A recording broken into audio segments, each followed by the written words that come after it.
So today in Bald Head Ho News, we're going to start off with Simon Guobadia.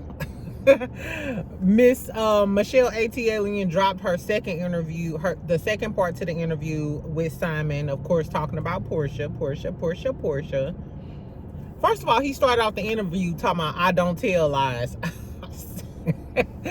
The first thing a lying motherfucker gonna do is say, I don't tell lies. You lying right now and you offering me this lie, which is really pissing me off, child.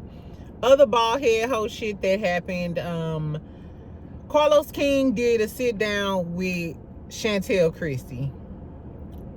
Now, I usually like Carlos King's interviews. I think Carlos shines in his interviews versus, you know, other shows that shall remain nameless. But I didn't like this interview. I think this is probably the first Carlos King interview that I didn't like because Chantel took zero accountability. We got nowhere. Zero. No, I want my 45 minutes back. Or an hour, or however long it was. I just want my time back. Exactly. I could have been looking for a dress for the Jeezy concert. I guess, y'all.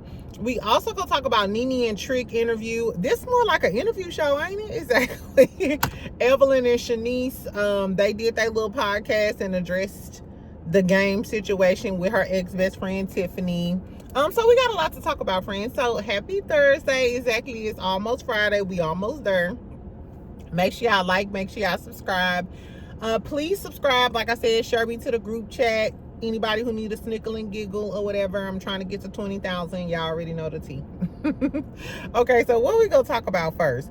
Girl, we also gonna talk about Never Ever Met. Why is Tati and Kiki them over there getting into it? As a matter of fact, let's start off with the miscellaneous mess and then we'll talk about the interviews. Why I woke up to this today.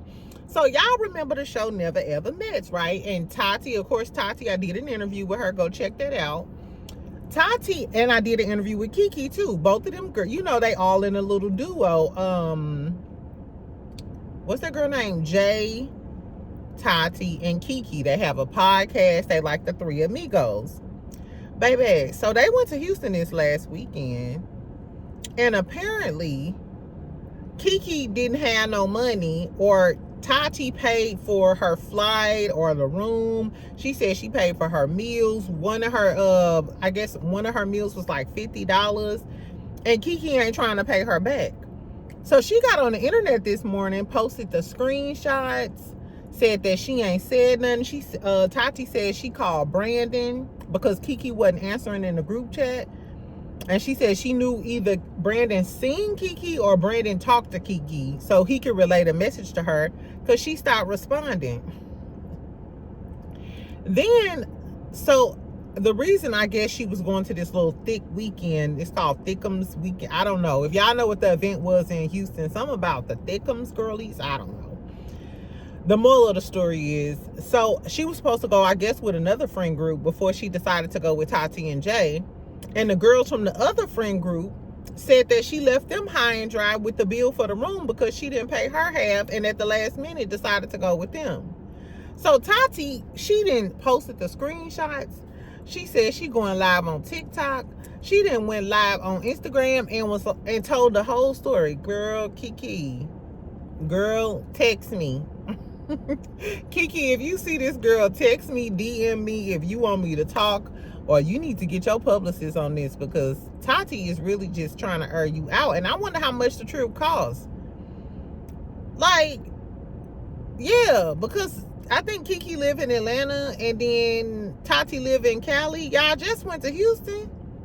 Like, how much was it? But I'm the same way. I don't give a fuck if it was $200. I don't give a damn if it's $2.50. Give me my money back.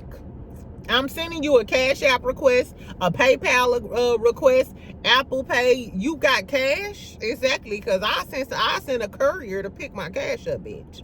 I don't know, friend. Nevertheless, that's what happened with them. Yesterday, Shannon got fired from ESPN. Gilbert Arenas got arrested, child, for running an illegal gambling ring.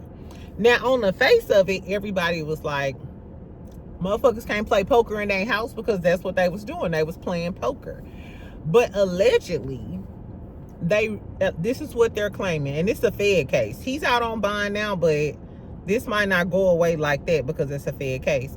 Baby, they said first Gilbert Arenas rented out a California mansion.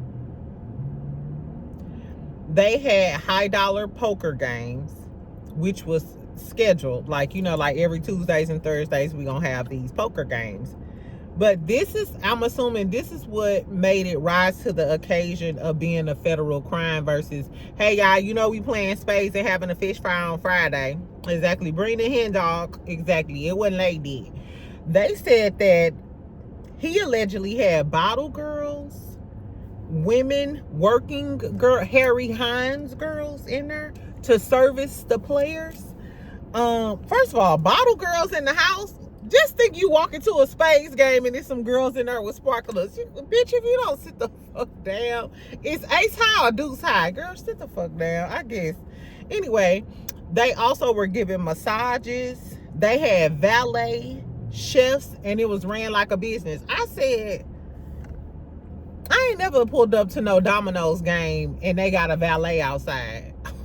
Like, mon chéri, are you here for the domino game? No, but shit, since y'all got hors d'oeuvres and shit, exactly. I don't know. Allegedly, it was a lot of crime bosses that used to attend these high dollar poker games. I believe they said like some Australian crime boss type of shit.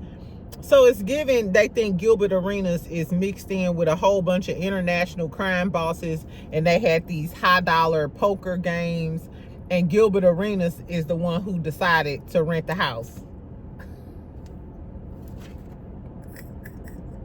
I'm sorry. I'm sorry. Just like with the Shannon Sharpe shit.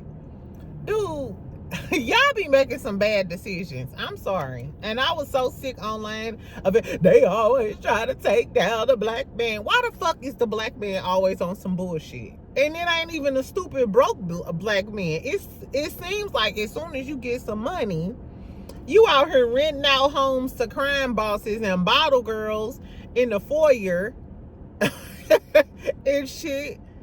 And Shannon Sharpe, you giving up 20 some million dollars to little Caucasian persuasion 19-year-old girl so she could retire her and her hillbilly ass family, all because you wanted to get a necktie and get freaky and give her some big black sperm. I'm sorry. I'm sorry, but these dudes, I'm not with them. Exactly. Hold on, but let me balance this out real quick. So in positive black men news, the other day, Tisha posted Marsau and Junior, their oldest son, leaving, and I guess they on their way to Italy, maybe taking, you know, like a last minute trip. You know how you take a trip before you go off to college? At least I did. Anyway, and Marsau did a little, you know, a little snickle and giggle and gave her a little kiss or something. I got something to tell y'all that y'all probably ain't gonna like.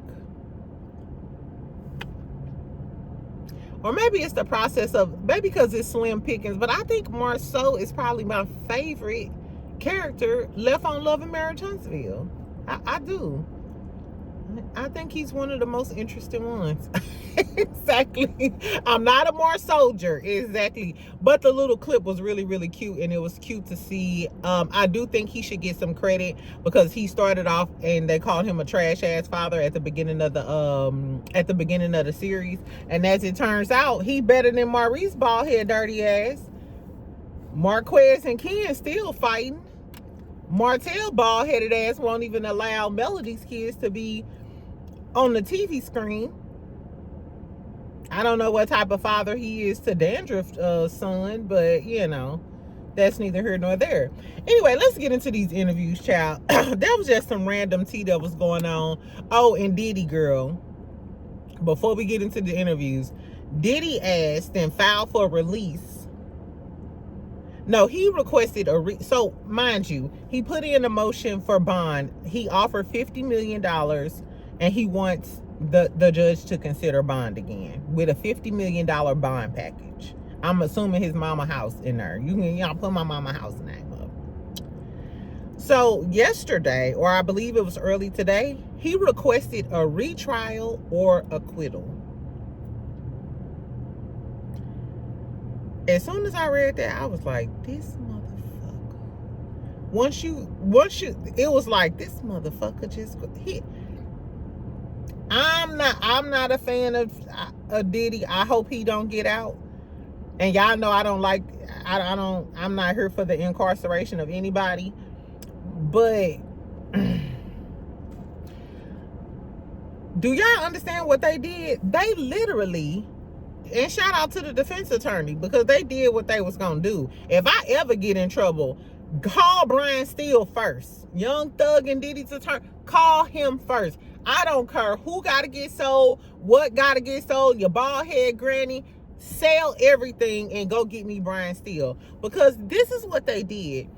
They disproved a lot of those major crimes, and they figured, hey, the jury would convict him of the lesser crime because they didn't prove RICO, which is probably why the prosecuting attorney is in the unemployment line right now.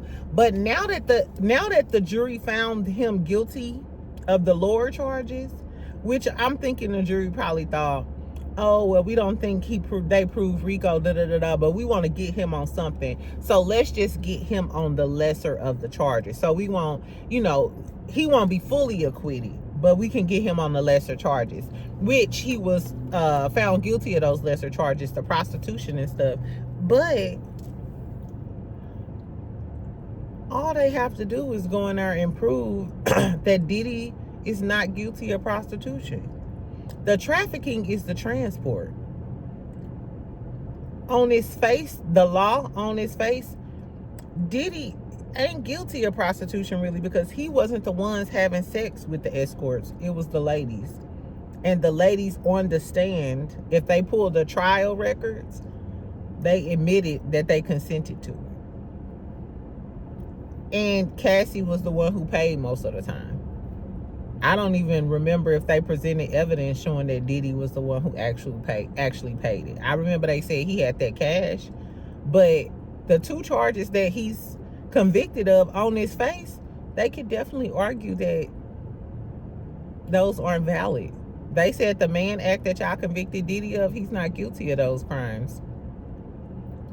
I feel like they are forcing the judge's hand. Like, hey, we offered you bond, but if you don't want to grant him bond, how about we just retry this whole case?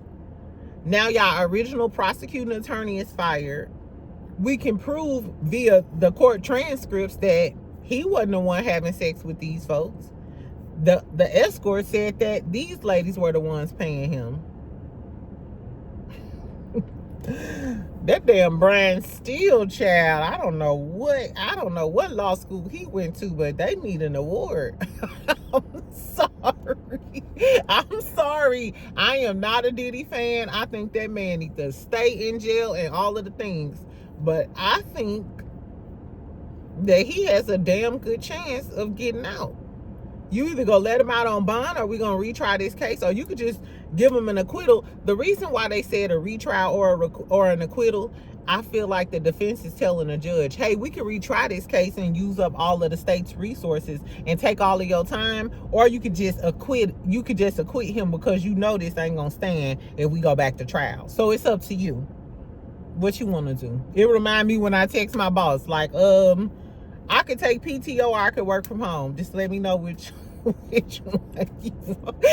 one you want to do. I just know I'm not coming in this motherfucker. Exactly. I don't know, child. So tell me what y'all think about Diddy possibly getting out of jail. I mean, the law is the law.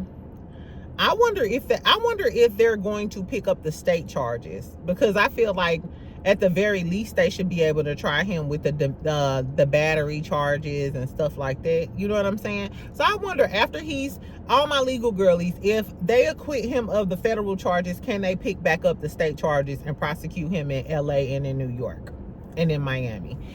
Okay, let's get to these interviews real quick. First, we're going to talk about Chantel, then we can talk about Simon, and then Nene. This Chantel interview with Carlos King, like I said, it was a waste of time. She took no accountability. She explained her actions, but I'm gonna tell y'all what happened. She said we were judging her based off of 30 minutes. She been knowing Jackie for 30 years. She said her grandmother raised her. And she used to feel like Jackie abandoned her, you know what I'm saying, to go out on the road and run up behind Doug. So Carlos asked her basically, why don't Doug get all of the smoke that you give Jackie? Because essentially they both left you to be raised by your grandmother.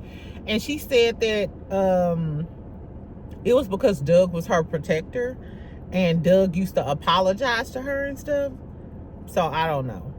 She also said that it was a different experience with Doug versus her mom because Jackie was verbally abusive. She said Jackie called her a bitch numerous times. She said one time Jackie told her, go clean your room or your dad go kick you down the stairs. I was like, what type of shit is that to say? And she said one thing that Jackie told her that she never forgot. She said when she was 12 years old, Jackie said, I hate you. Now, I've never experienced that, thank God, but I can see how certain things, you know, will stick with you or whatever. I remember my grandma called me a wench and I never forgot it. Like, she called me a wench. You know what I'm saying? So it does sound like Jackie was a verbally abusive and emotionally abusive person. Now, Chantel admitted that, hey, I've always been outspoken. I've always had this attitude. We used to go back and forth, but it never got physical. So it was giving, and Chantel said she was the most outspoken of all of the kids. So it was giving Chantel was the smart ass. You was the smart ass. You and your mama was getting into it with each other all the damn time because Jackie and Chantel are two, they just alike. Is given, they're just alike. Even in this interview, the way Chantel explained away all of this stuff reminds me of all of the seasons that people tried to hold Jackie feet to the fire for the messy shit she used to do, and Jackie used to talk her way out of it and reason with how she thinks she right. I don't know.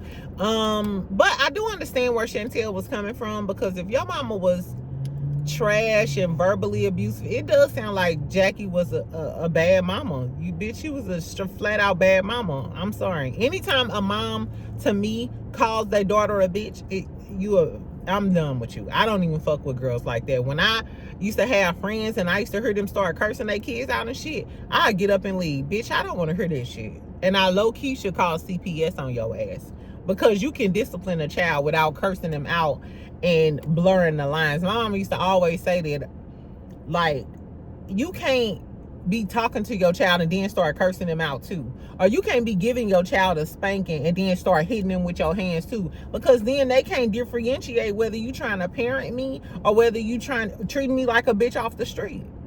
And Chantel basically was saying, hey, that's how we communicate, that's how they deal, and all of that other stuff. So my major question was like, so why did you come on the show? If you knew that this is the dynamic that you and your mama have and y'all wasn't on good terms, she said they hadn't been in the same city for like 3 years.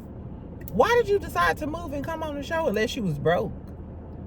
I don't know. She kept doubling down though and saying her intentions wasn't to come and embarrass Jackie or to get on Jackie's nerves. She said this is what pissed her off about Jackie, and this is how all of the tea started.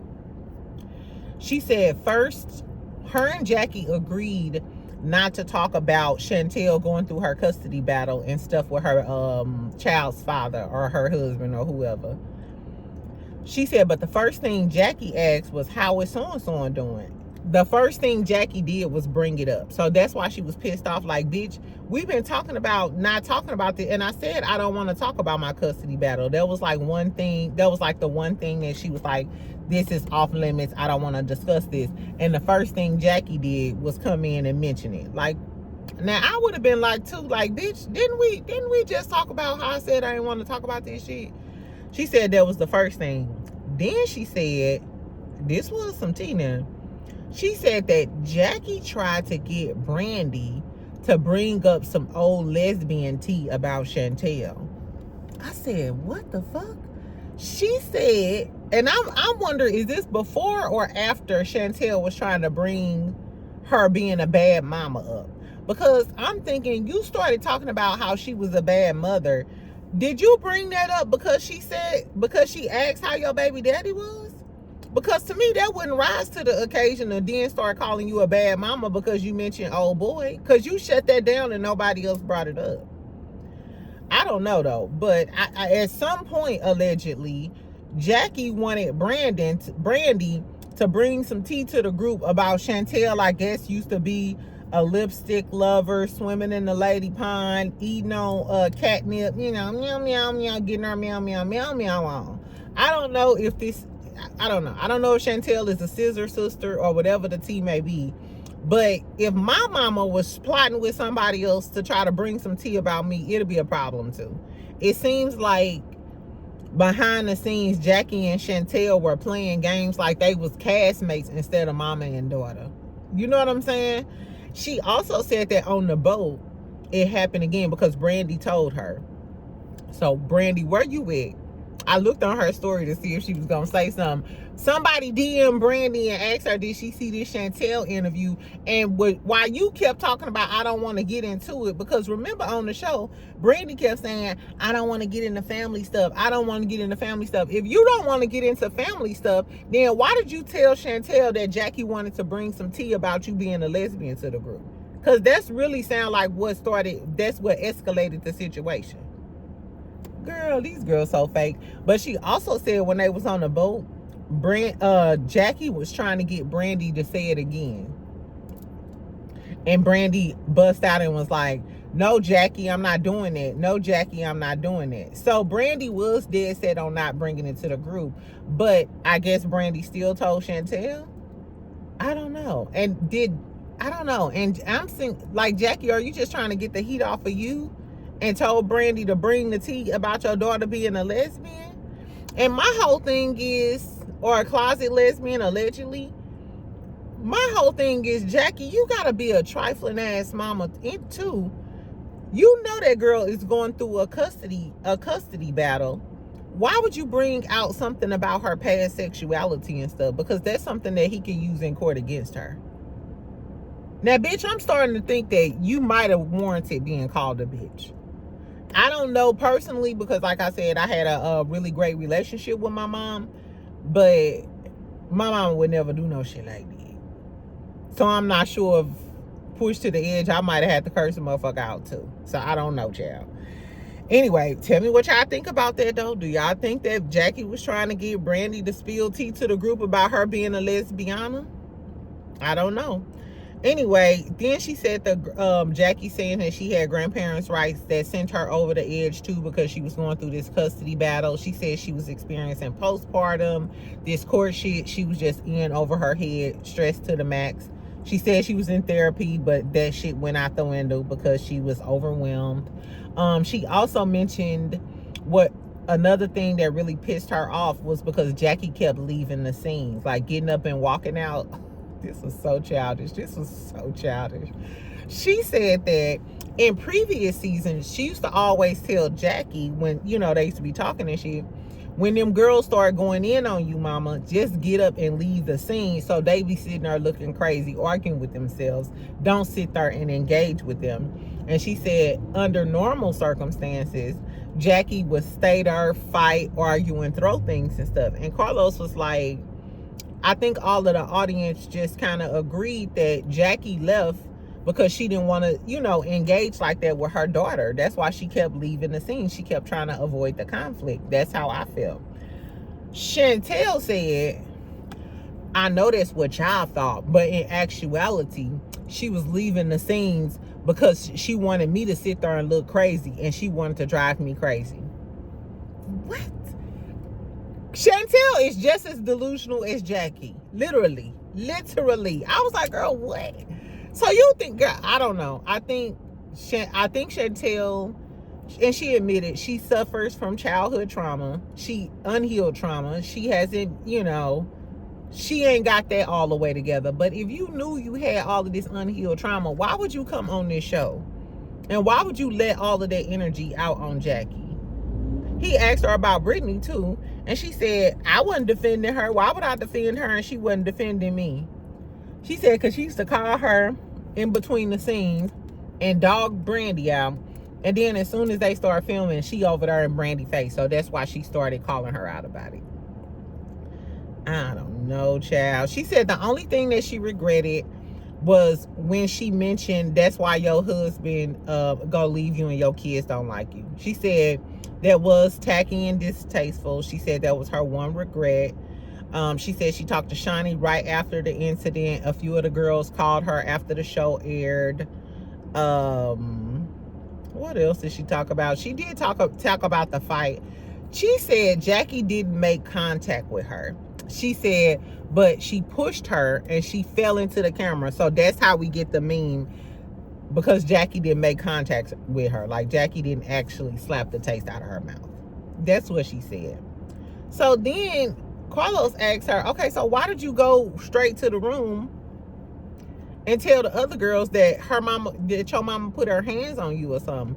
And she was like, I don't know. It was all just very blurry. And you know, when you on TV, you gotta finish the story. Girl, you is full of shit. You are full of shit. Because how you telling us now that Jackie didn't make contact with you and you got pushed and you fell into the camera, but immediately after that, you went to the room with all of the girls looking disheveled, telling them that Jackie put her hands on you. You did want to make her look bad.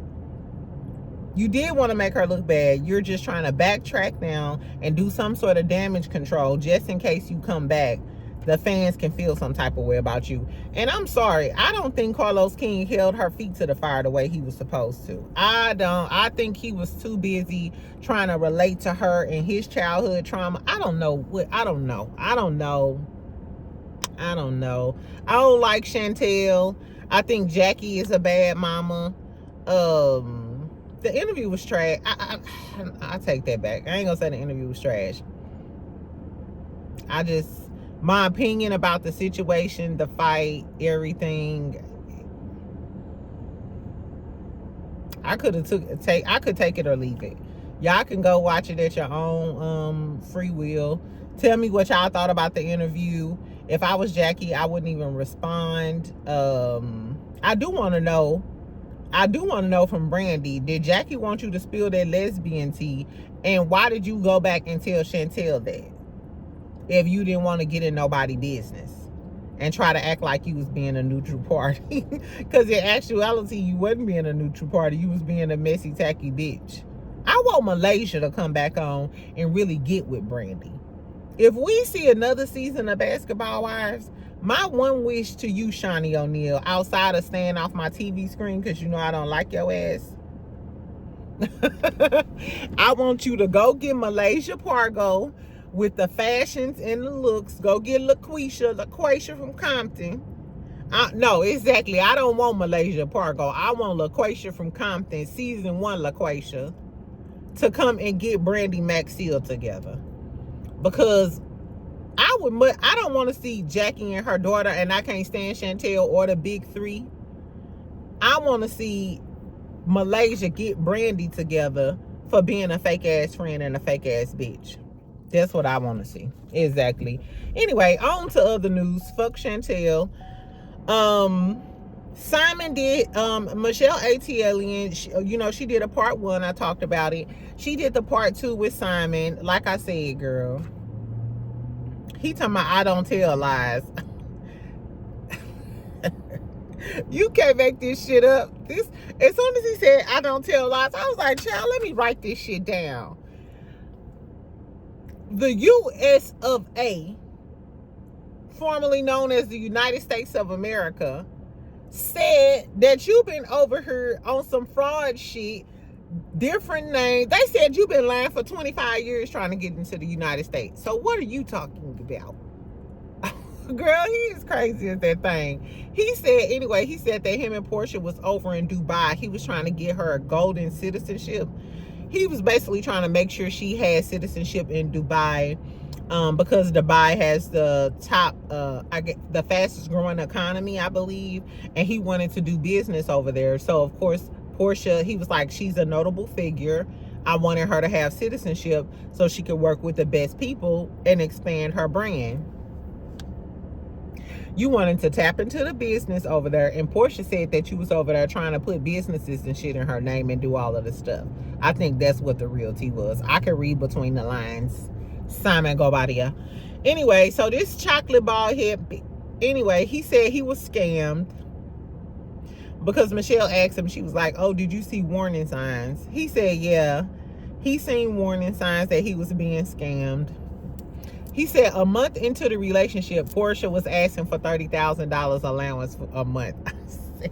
I said, let me write this down. Let me write this. Yeah, so he was saying basically Porsha was trying to scheme him from day one.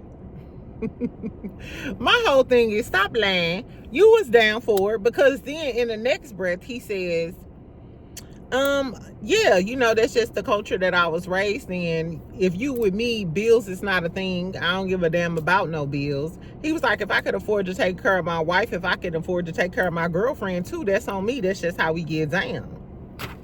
I said that, God. You just told on yourself. Exactly. Which I ain't gonna lie, a lot of Nigerian men feel like that, and that is a part of their culture. One thing I think American men, when they talk, well, you can have multiple wives, you can have multiple wives, you gotta have the money to have multiple wives. You can't have two households if you can't take care of both households. Y'all brother can take care of one household, so you damn sure can't have two wives, because you can't even hold, you want to go 50-50 with the first wife. Boy, please. Exactly. Anyway, child, so he said that. Then he said, I didn't cheat on my wife, neither one of my wives. Didn't you just say you could afford to take care of your wife and your girl? So I don't like the fact that he was trying to make it seem like Porsha was scamming him, Porsha was this and this and that. If you lead with your money, what did you expect? And obviously you ain't had no problem with it, because when she asked, you complied and followed up with Rolls Royces, trips, and all of the other things. That's just like, I don't know. I don't like that or whatever. You know how you meet a dude and he, girl, I got this and I got that and I could buy you this and I could buy you that. Okay, can you send me $300 for a week? Yeah, why you all about money? Ho, that's what you led with. What are you talking about? I'm just following your lead. Exactly. If you would have said, hey, let's just do a little paint and sip. Okay, cool, baby. That's all good. Oh, girl, I could buy the bar out. We finna. Okay, well, me and my friends will be there and have the bottles ready.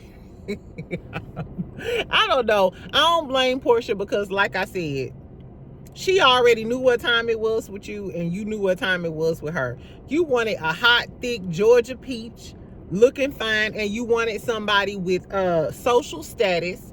That's what he said when he went to Dubai. You wanted someone with social status. That's why you dropped Fallon like a hot potato and got on the Porsha train. So don't try to act like you being used and abused now. Well, shut up.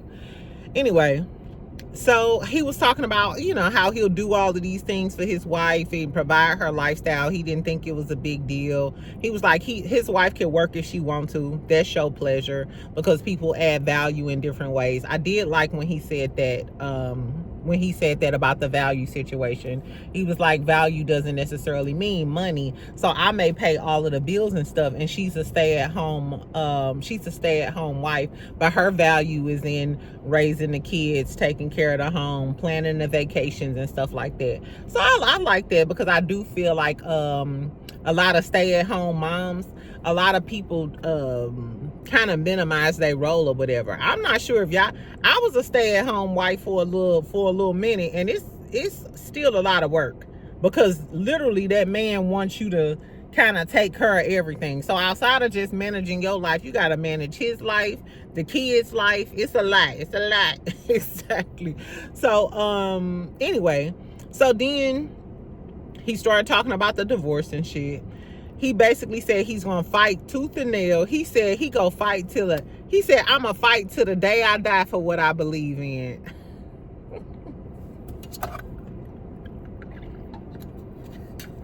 Child, not fight till the day you die for something you finna fight till the day you die. Simon is mad that Porsha finessed him. She finessed the finesser. You're just mad that you lost. Men hate losing, especially to a girl that they thought they was gonna win. Remember, he was online talking, miss 265 days a year. He was even shading her in the first part of the interview. If filming is your only skill set, she still outsmarted your ass. And that's the aha. That's why you mad. Anyway, so he said this was his final game plan. He ain't gonna pay. He's still gonna appeal, but he ain't gonna pay her. He said anything that he owes Porsha, if she sells the house, he has 50% equity in the house. That's enough to cover the debt. If y'all watch my videos, this will be making me mad. If y'all watch my past videos, I said this. But people saying Porsha ain't gonna get no dime, Porsha ain't gonna get a dime, Porsha ain't gonna get a dime, da da da da. At the end of the day, if Porsha sell the house and Simon ain't giving this girl a dollar, and I heard allegedly her home is up for sale, I gotta go check it. If he don't pay her a dollar because he's over in Dubai or Nigeria and they not gonna, enforce it, when Porsha sells the home, the 50% that she's supposed to give Simon, she could keep that 50% for all the money that he owe her. So all she got to do is sell the home and there go your money. Voila. Exactly. Anyway, so that's his game plan. He was like, no. He was like, I'm not going to pay her anything because if she sells the home, then the equity that I have in the home, my 50% of the profits of the sale of the home, she can keep that to satisfy the money that I owe her. And then he was like, if she's successful with that, I don't know anybody looking to buy a $7 million home. You are such a hater. He is a hater. He is bad. And the killer part about it is, I don't care what nobody say. If Porsha got cute and wobbled her tail on over to Dubai, Simon will be buying a brand new Rolls Royce, probably like a Phantom or something. He'll be buying another castle out in Dubai for Porsha Guobadia. And Porsha be back like, Porsha Guobadia is back. Porsha, girl, I don't know what to tell you, friend. I don't know what to tell you. I heard she's selling the home. If I was her, I would sell the home, cut my losses, and be done with his ass. And take all of the money from the home. Even if the home is $7 million and she only get $5 million, that's one for the books. Chapter closed. And I'll be on to a basketball player. You better call Meg. Exactly. See if you can start hanging out with Klay Thompson, them, girl. Yeah, come to Dallas. Exactly. Anyway, that was all he really had to say. He's bitter. He said his next girlfriend is not going to be in the public eye. I think he lying because Simon is thirsty for fame. He said him and Porsha could be cool and he could let it go as long as she stay out of his pockets. She not in your pockets no more. The judge already gave her the ruling. Girl, Simon is bitter. He's a bald-headed, bitter on birth control. But it was a pretty good interview. Tell me what y'all think and tell me if y'all watch part 2 of the interview. The next interview, because I need to wrap this up, was Nene and Trick Daddy. I watched the full interview. I know y'all seen the little clip. That's how the interview started.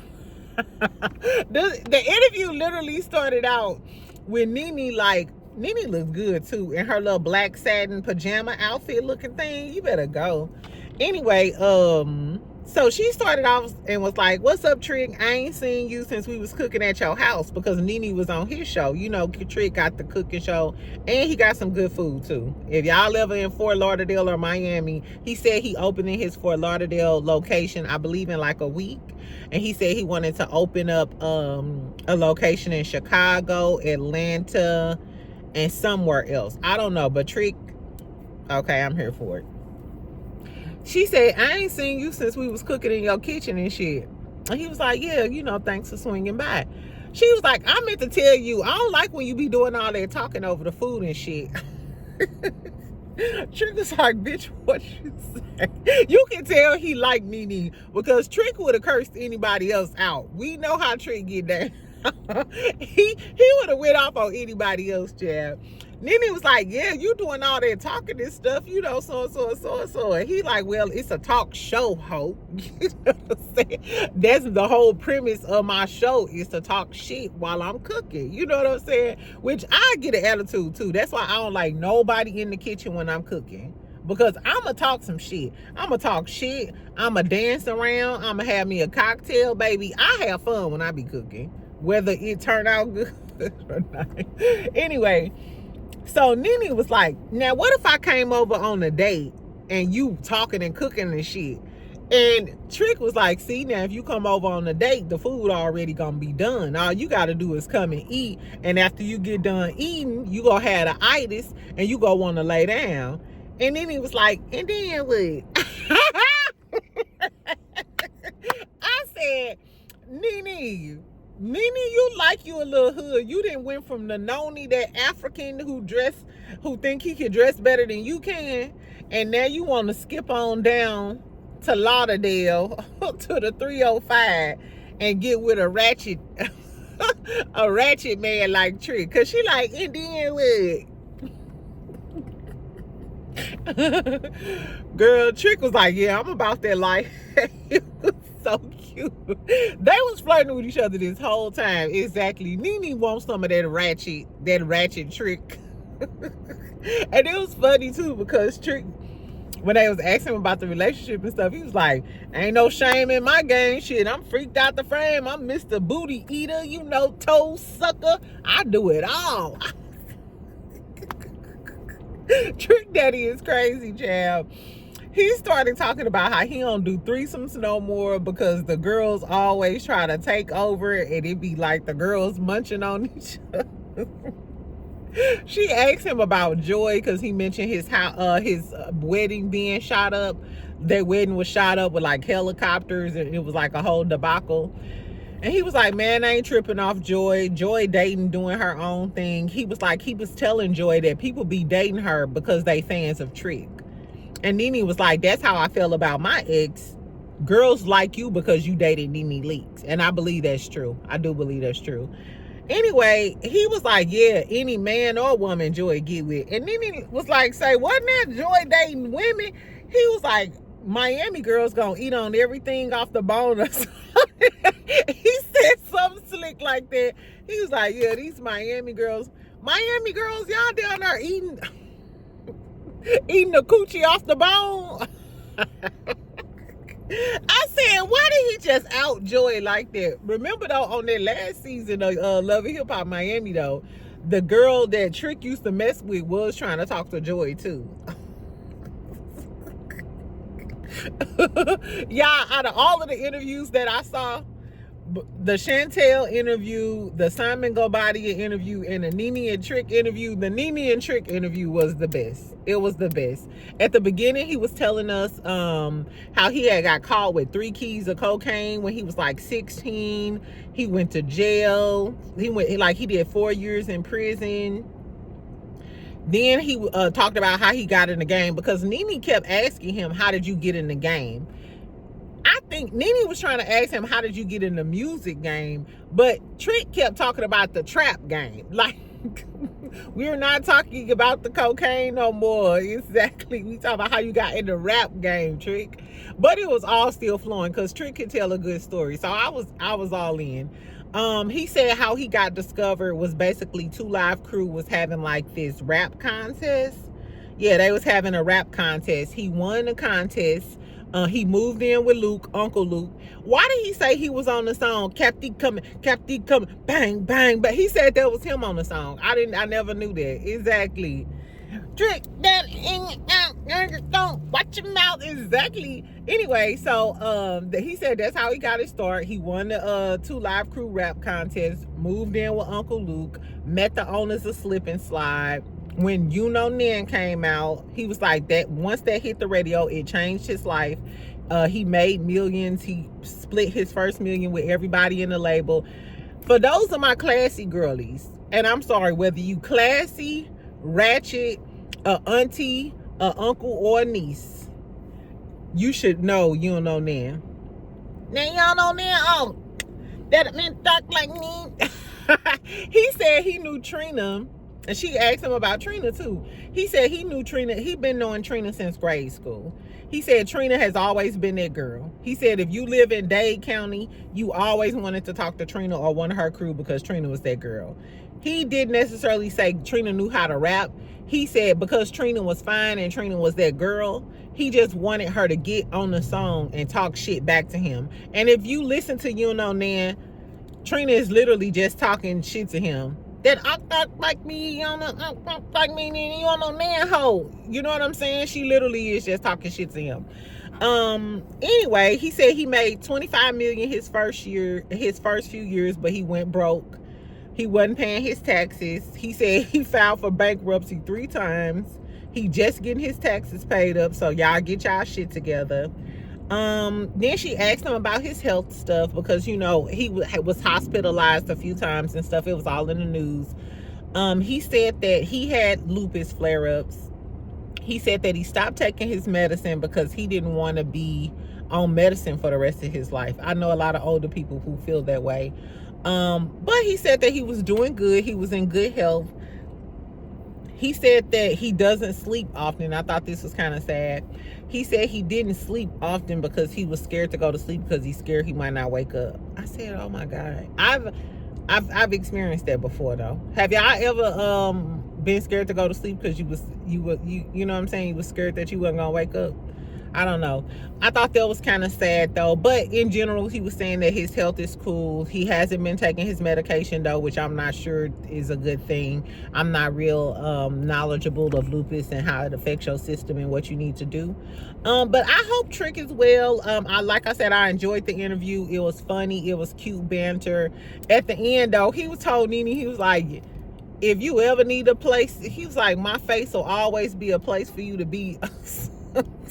And Nene just like, boy, Trick remind me of just them one, you know, that one dude, one of your brother's friends who always trying to like, boy, exactly. Is you making them conch fries? Anyway, so I actually enjoyed that interview. Out of all of the interviews, like I said, I believe Nene and Trick probably was my favorite. Then Simon Guobadia, even though he's a diabolical, don't he look like Dr. Evil? He looked like an African Dr. Evil. That's what I'm gonna start calling Simon. The African Dr. Evil. His interview still was kind of mildly entertaining, even though I think he's full of shit. And then that Chantel and Carlos King interview, I just want my time back. Carlos King, I know I give you a lot of slack, Mr. Chipmunks, but we don't need that Chantel. I like Carlos King's interviews. Most of them. I didn't like that one because Chantel is a no-go for me. Also, I meant to tell y'all, Evelyn and Shaneice, they did drop the location thing or whatever, and they tried to address all of the rumors about them being whores. They talked about the rumor about Shaneice hooking up with the game, and hold on. So the game's baby mama, y'all know her name is Tiffany. She's been seen in tons of pictures with Evelyn, and they're saying that they were best friends. So they saying, hey, it's scandalous as hell for Shaneice to be having a baby by the game when you was cool with his baby mama. Shaneice started out by saying they wasn't best friends. They ain't gotta be best friends. They were still friends. And she said the picture at the baby shower, it was a lot of people at the baby shower. And even so, that's your friend and that's not my friend. I don't like Shaneice. I don't like that little animaniac. Anyway, Evelyn tried to clarify, and she was like, she think it's based off the photos in the past. And so it was basically like, y'all full of shit. And I hope Tiffany say something. As a matter of fact, somebody remind me to check Tiffany page. Exactly. Because I hope she say something, because y'all in too many pictures together, and y'all was at the very least, y'all was in the same friend group. So for your daughter to then have a baby by my baby daddy is kind of crazy. And the game for you to go from the mama friend group to the daughter, he always been questionable to me. I don't know. Anyway, friend, I gotta take my butt back to work. Tell me what y'all thought about all of the tea. I know I talked about a lot of shit today. I'm gonna try to put the timestamps in the comments, child. Tell me what y'all think about Diddy maybe getting out, Shannon getting fired, Gilbert Arenas getting arrested, Simon interview, Chantel talking to Carlos King, I guess, and then my favorite, Nene and Trick. Exactly. I'll talk to y'all later. I'll read all of my comments. Keep it cute and keep it in the comments. I'll talk to you later. Bye, friend.